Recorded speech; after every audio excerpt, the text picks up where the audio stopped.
Welcome to this explainer. If you think navigating modern relationships is complicated, just imagine unknowingly being wooed by a shape-shifting cobra who takes the physical form of your extremely obstinate husband. Today, we're deconstructing an absolutely mesmerizing masterpiece of myth, magical realism, and feminist awakening. We are looking at Girish Karnad's renowned play Nagamandla. If you've ever wondered how ancient folklore can brilliantly collide with intense, modern questions about identity, gender, and emotional fulfillment, well, you're in the perfect place. So, what happens when a story literally escapes an old woman's mouth and decides to narrate itself? We're actually going to skip our usual agenda today to plunge directly into the folkloric mystery of this tale. We're just going to let the layers of the narrative peel back organically. Because in the world we're about to enter, stories aren't just things we passively listen to. They have agency, they have breath, and they have a fiercely independent life of their own. Okay, let's dive right into this by first examining the architect behind the magic, Girish Karnad. Karnad was a visionary playwright who basically entirely transformed modern Indian English drama. And what he did with Nagamandla is nothing short of brilliant. He took these deep traditional roots, specifically two regional Kannada folktales that were originally narrated by the storyteller A.K. Ramunujan, and he seamlessly synthesized them. By doing this, he branched these ancient myths out into fierce contemporary interrogations of patriarchy, women's identity, and social justice. He didn't just retell a folk story, right? He essentially weaponized it to ask some really hard, uncomfortable questions about our society. To really grasp the core premise of this explainer, we need to define the title itself. Like, what does Nagamandala actually mean? Well, Naga, or the serpent, represents desire, affection, transformation, and mystery. It's the primal catalyst for emotional awakening. And Mandala, or the circle, represents the magical world, that endless, unbroken cycle of life, love, fertility, and eternity. When you lock these two concepts together, you get this incredible cyclical journey of love and magic, where rigid human boundaries completely dissolve. Now, Karnad doesn't just give us a straightforward, linear story. He nests it within a really brilliant three-layered structure. It's almost like a puzzle. The outer layer is our reality frame. A playwright is actually cursed to remain awake all night, or else he'll die. Inside that, we have the middle layer, which is this supernatural frame where talking, flickering flames gather in a ruined temple at midnight to share local gossip and tales. And finally, the inner layer. An unfinished story physically escapes from an old woman's mouth, enters the cursed playwright's room, and just simply begins narrating itself. This is the core tale of our protagonist, Rani. This nesting architecture immediately establishes a world of magical realism and proves that, hey, stories actually possess a living, breathing will. As we step into Rani's world, we're confronted with the ultimate and entirely bizarre double life. By day, she's bound to her biological husband, Apana, and he is the embodiment of a harsh, rigid daytime reality. He's cruel, he's arrogant, he literally locks her inside the house like a prisoner, and he openly abandons her for another woman. He is the ultimate symbol of suffocating social traditions and absolute male dominance. But by night, Rani experiences a magical substitute, Naga, a literal cobra who takes the exact physical disguise of her human husband. Unlike Apana, Naga is gentle, deeply loving, and treats her with profound respect. He represents all the emotional fulfillment, physical desire, and imagination that Rani is entirely starved of in her waking life. Before the magic truly takes hold, though, we really have to understand Rani's tragic domestic reality.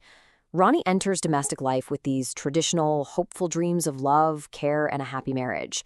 But those innocent dreams are immediately shattered by a crushing routine of isolation. Apana essentially treats her as a piece of property, literally locking the heavy front door from the outside every single morning before he leaves. The consequence of this is a total, terrifying loss of agency. Rani is reduced to profound loneliness, depression, and fear. It perfectly and heartbreakingly highlights the severe plight of suppressed women under strict patriarchal rule, showing us a human being treated as nothing more than a caged object. So, how does everything change? Well, the plot escalates dramatically through a wild, accidental catalyst, a magical love potion. Seeing Rani's immense suffering, a blind old woman named Kurudava gives her a magical root to mix into Apana's food, promising it's going to win back his affection. But when Rani actually boils it, the potion turns into this terrifying, pulsating blood-red mixture. Terrified by what she's brewed, Rani panics. She dumps the boiling liquid out into a nearby anthill. But she doesn't know a cobra lives inside. The snake consumes the magical mixture and, completely captivated by Rani, it transforms. It's compelled to take Apana's physical form every single night, finally bringing Rani the affection she so desperately desires and setting off a deeply, deeply complicated chain of events.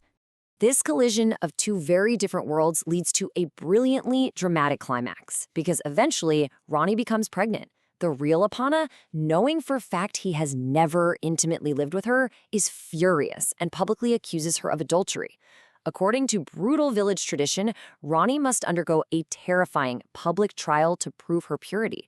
She is forced to plunge her bare hand into a dark snake pit, hold a live venomous cobra, and declare her ultimate truth. As the village watches with bated breath, she swears a very specific, clever oath that no man but her husband and this serpent has ever touched her. Then comes the miracle. The cobra doesn't bite her. Instead, it playfully slides over her shoulders. The villagers are just stunned. Society immediately declares her a pure, revered, goddess-like woman. Apana is forced to accept her, and Rani's future is totally secured. This terrifying ordeal is what actually completes Rani's incredible character arc. Think about it. She transforms from someone entirely subservient, a frightened, isolated girl passively accepting abuse, into a woman navigating this bizarre dual life, trapped by day but loved by night. But during the public trial, everything shifts. She effectively weaponizes her society's own myths and rigid traditions to assert her absolute truth. This catapults her into true empowerment. She secures dignity, respect, and lasting safety in a fiercely patriarchal world, achieving a highly complex, brilliantly subversive feminist victory. Zooming out to the broader thematic web of Nagamandla, we can really see the grand issues Karnnad is unpacking here. We see the stark conflict of property versus person, exposing the suffering of women treated as objects rather than autonomous humans. We grapple with biological versus emotional truth, questioning whether the profound love provided by the supernatural snake is actually more real than the purely legal biological relationship of the actual husband. And what's truly fascinating about this feminist victory is that Rani doesn't just escape the patriarchal system, she subverts it entirely from within. It forces us to ask ourselves, how often do rigid societal rules turn people into property today? And what kind of subversive, clever courage is required to break out of those cages? Now, none of this would work without Karnnad's seamless blending of magical realism and incredibly potent symbolism. In this village, magic isn't some distant, separate fantasy realm. It's quite literally right in the backyard. The anthill serves as a physical, everyday gateway to the supernatural world. The snake perfectly embodies repressed desire, forbidden love, and ultimate change. The fire represents absolute truth and the ancient oral storytelling tradition itself.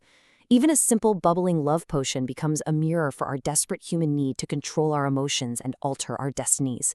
Together, all these symbols allow a simple domestic drama to elevate into a grand, epic exploration of the human condition.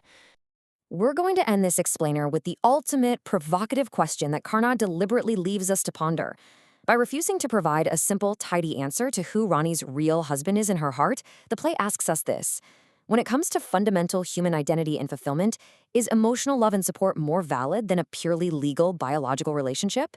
Does emotional truth actually hold more weight than literal truth? It's a heavy question, for sure, and one that echoes long after the story has finished narrating itself. Thank you so much for joining me on this incredible journey through Nagamandla. Keep questioning the stories around you, and I'll see you next time.